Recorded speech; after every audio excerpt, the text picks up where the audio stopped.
Hey! Today, I'll show you how to grow alum crystals with a simple cooling method.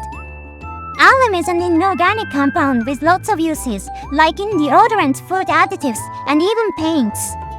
It's widely available, so you can easily buy alum on sites like Amazon.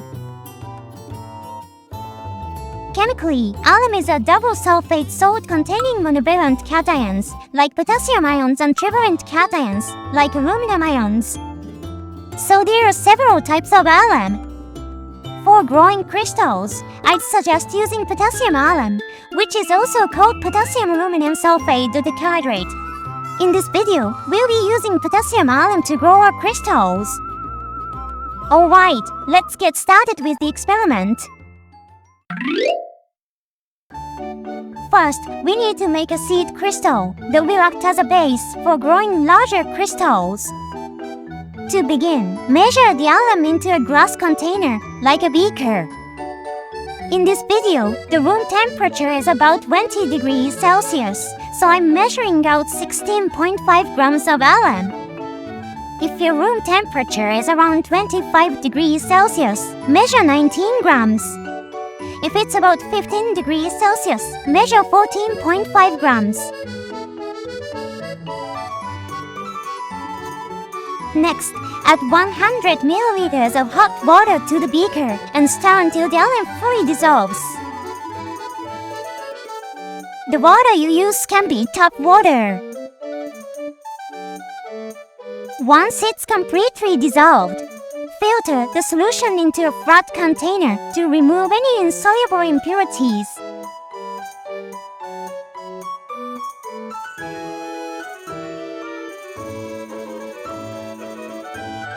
If you don't have filter paper or funnel, you can use a coffee filter and coffee dripper as a substitute. After filtering, cover the container with plastic wrap and let the solution cool.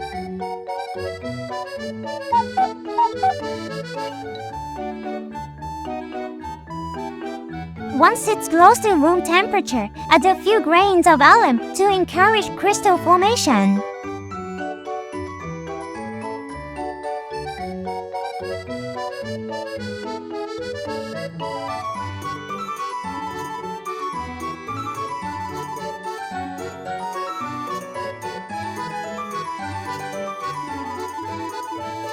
Then, cover with plastic wrap again. After a while, alum crystals will start to form like this. If you find crystals that seem suitable as seed crystals, remove them from the solution. Use tweezers or a similar tool to carefully pick up the seed crystal and remove it from the solution. Place the extracted seed crystal on filter paper or a coffee filter to remove any liquid.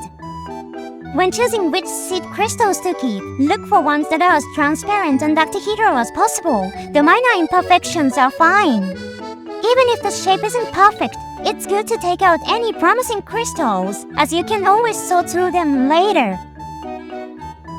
It's best to start collecting the seed crystals as soon as you see ones that are high quality and large enough to tie onto a string.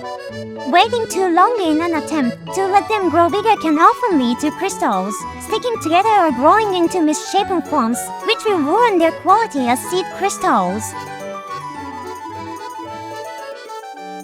Once you've collected the crystals, store them in a sealed bag with a zipper or jar with a lid to keep them airtight.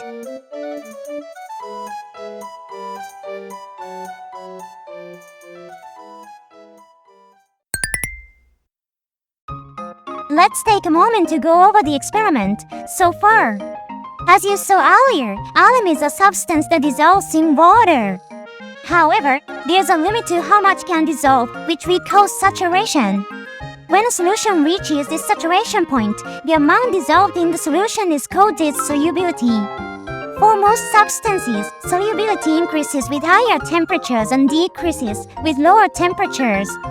Therefore, by cooling a hot, saturated solution, the excess alum that can no longer stay dissolved begins to form crystals. For example, at 30 degrees Celsius, you can dissolve 16.4 grams of potassium alum in 100 grams of water. But at 20 degrees Celsius, only 11.4 grams can dissolve. So if a saturated solution at 30 degrees is cooled to 20 degrees, 5 grams of alum will precipitate as crystals, the difference between 16.4 grams and 11.4 grams. However, in practice, when a solution cools and reaches saturation, crystals do not immediately start to form. There is a delay before crystallization begins, during which the solution holds more solid than its solubility at the temperature. This state is called supersaturation. Supersaturation happens because crystals need a little help to get started. By adding a small amount of alum as a seed crystal, like we did in the experiment, we help the solution overcome supersaturation and allow crystals to start forming. Now, let's move on to the next part of the experiment. In this step, we'll grow the seed crystal we just got. First, we need to select the best seed crystal for growing a high-quality single crystal. Since the quality of the seed crystal will largely affect the final crystal's quality, we should choose one that's as transparent and octahedral as possible from the crystals we obtained in the previous experiment. Avoid choosing crystals that are far from an octahedral shape, have chips, or have bumps. Next, we'll tie the seed crystal onto a nylon fishing line. To make it easier to see, I'll demonstrate with a thicker string and a larger crystal as an example. To start, create a loop with each hand as shown. It's easier if you hold down the base of each loop with your thumbs. Then, pass the loop in your left hand through the loop in your right hand and pull the right string to cross the right loop. Similarly, pull the string on the left side to cross the remaining loop. Then hook the crystal through the last loop and pull the string on the left to securely tie the crystal.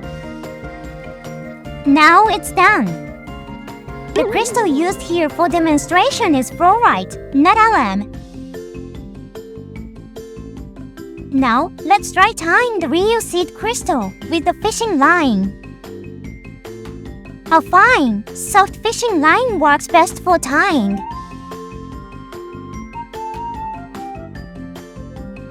Once tied, use a cutter to trim the shorter end of the string.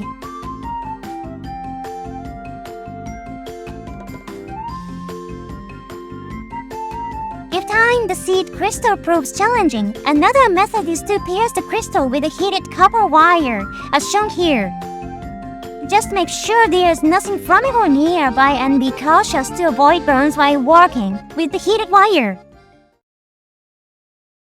Next, we will prepare an alum solution to grow the seed crystal. Transfer all the solution and crystals from earlier into a beaker. If there isn't enough solution or crystals remaining, you can prepare a new alum solution using the same method as when making seed crystals. Then, heat the solution in the microwave until all the alum crystals are fully dissolved.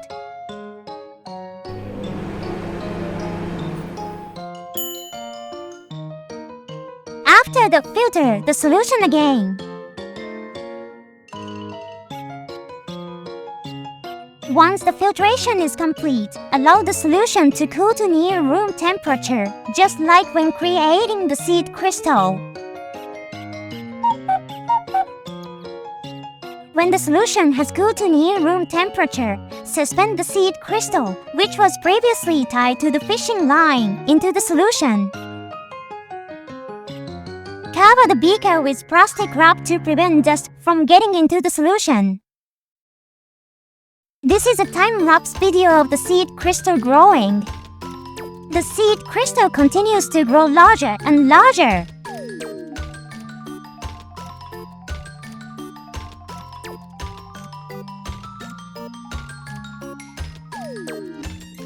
At this point, it has been about 1 day since the seed crystal was placed in the solution. Finally, let's take the grown crystal out of the solution. Take the crystal out of the solution and gently wipe off any remaining liquid with a kitchen paper towel.